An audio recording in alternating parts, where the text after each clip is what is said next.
How's it going, guys? Justin Melson with Happyfox Productions, and today we're going to be doing a quick and straightforward review on the new Ikan Onyx 1x2 RGB LED light. That was a lot to say. Is this light worth the investment? How does it stack up and compare to all the other LED RGB lights that are out there on the market? And like I said, is it worth your hard-earned money that you worked hard for? So let's jump right into this review.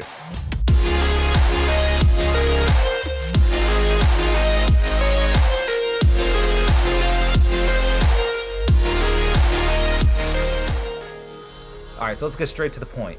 What is this light? Is it any good? And is it worth the price tag? So right now it's going on B&H for $89.99. I think it's a great price for what you're getting. Now I did want to state that Ikan did provide me with this light, but that is not going to alter my opinion on this light. Like I said, this is not an endorsement video. This is a review. If there were things that were terrible about this light, I'm going to say it. And if there were things that are amazing about this light, I'm going to say it. I'm not going to sugarcoat it in any way just because they provided me with this light. Now that we got that out of the way, so it's an LED panel, great. It's a 2x1, so that means it's 2 feet by 1 feet. Pretty good size panel. And the fact that it's RGB means you can dial in a very particular color of hue and control the luminance and the saturation of that hue, which is also great when you're controlling your white balance on your camera. So for example, let's say if you are shooting in an office building and you're shooting with fluorescent lights that are rated at like 4300 Kelvin with like a +4 green that you're reading. With an RGB light like this, you can set it to 4300 degrees Kelvin and add in the +3 green to match the fluorescent lights that you're shooting in. Me and my friend Rob Machado, we did a quick light test in his garage and we tested this against various other lights, ARRI Sky panels and just the Aperture 300D Mark II. We tested on a plethora of lights and this light actually did hold up very, very well.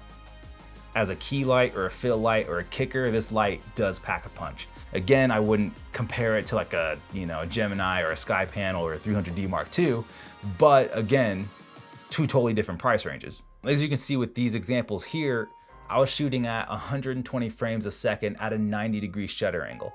That's eating up a lot of light, and it's pitch black outside. And just this light alone, I did have another fill light with a Kino Flow, with a 4-bank Kino Flow, but this light was the key, and I was able to film some skateboarding in pitch darkness, like I said, at 120 frames a second at a 90-degree shutter angle.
Next thing is it's already a soft light source.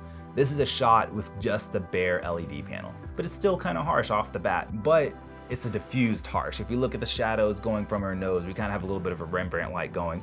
If you look at the shadows, it's still a soft looking shadow.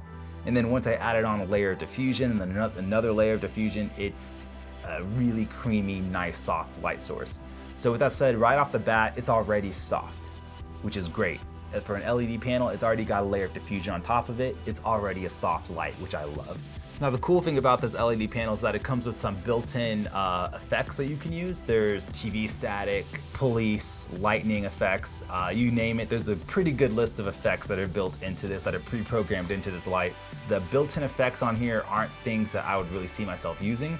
Maybe the TV I would, the TV static effect I could see myself using, but the two most popular effects in my opinion are the police car / ambulance lighting effects and the lightning effects. And they don't look realistic, I'm gonna be totally honest. The lightning effect looks good, but it just looks kind of off. The color that you get out of it doesn't look amazing. And then for the police car effect, it just kind of flashes red and blue over and over again. It doesn't really look like a police car, but I give them a B for effort, but I don't think I'd ever use those effects. I'd probably need to rent another light to use those effects, but it is good to have it on there. But there are other things in there like candle flicker and a couple of other ones, TV static, that I could actually see myself using. It's very good in that area. Here are my general pros and cons of this light. So things that I think that can be improved on this light, maybe for future models to come, or if you were looking at investing in this light, these are things that I'd say to be wary of. First off, packaging. When you buy it, you don't get a Pelican case, you don't get a carrying case, you don't get any of that stuff. I don't even have a case for it yet. I literally keep it in the box when I'm not using it. That is part of the cost. It's an $89.99 light, but you will need to look into buying some kind of case to carry it around on set. Unless you just want to show up on set holding the actual unit itself, which I don't think you want to do unless you're cool like that. So you do need to look into like a $100 Pelican case or a carrying case for that. Second off is there is no way to battery power this thing. You can't bring it out remotely and battery power it, which is a big turn off for me. Again, I understand you have to make sacrifices for the cost, but that does seem like something that they could have put in there, which really caught me by surprise. When it first showed up in the mail, that was the first thing I was looking for and I didn't find it.